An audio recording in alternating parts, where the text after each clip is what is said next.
Ford Sports Desk, KOMU 8 Sports.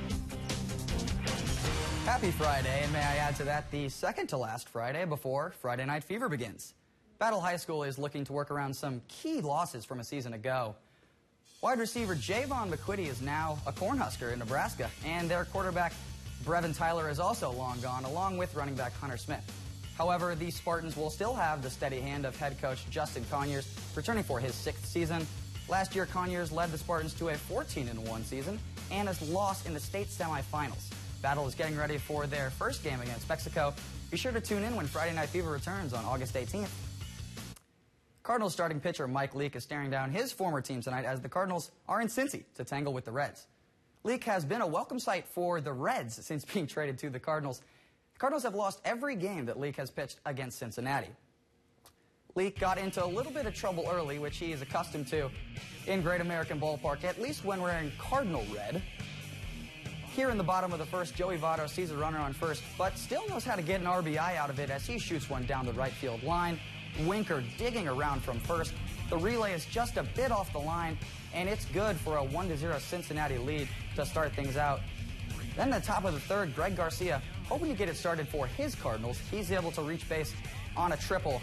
A little bit close there, a little gray area on what could have been a home run. The umpires would review it as Garcia stands at third.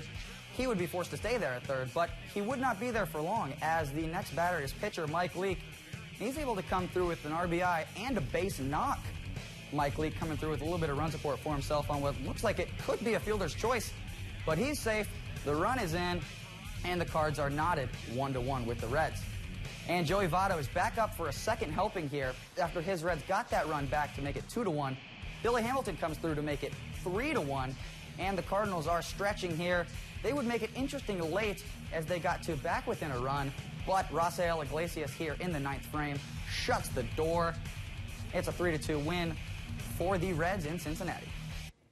And the Royals' 8-game winning streak couldn't stack up to some of the competition that they faced on their East Coast road trip, but back home at Kauffman Stadium, sweet home Kansas City treated the Royals right as they got a 6-4 win over the Mariners last night.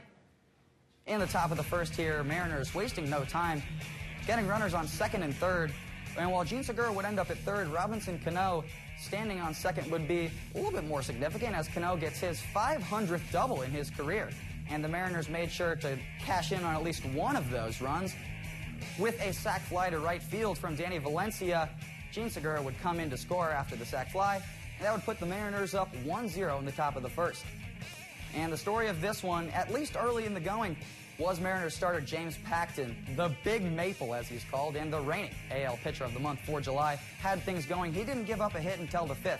But here we are in the 5th. Wheels starting to come off a little bit for the big guy as Brandon Moss brings home the Moose Man to tie things up at 1-1. And the Royals, well, they weren't done yet. And the big arm of Paxton would prove to be his big downfall. Combination of a little bit of gutsy play here by Whit Merrifield. He comes through to score 2-1 KC. But their lead would be short-lived as in the top of the 7th. Mariners already storming back, and they have a 3-2 lead now. Former Royal Gerard Dyson, after reaching base on an RBI single of his own, comes home to double Seattle's lead, and it is 4-2. Mariners would add another one in the 8th, and they would hold on to win things 5-2. The Royals' home winning streak is over. It was announced today that MU redshirt freshman Wyatt Coling will wrestle for the Stars and Stripes at the Junior World Championships this weekend.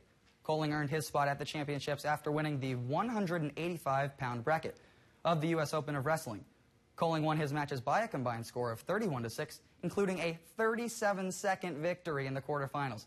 Coling is one of just 4 wrestlers representing the United States in Finland this Sunday. The medal matches are scheduled to begin at 10 a.m. Central Time. That's it for sports.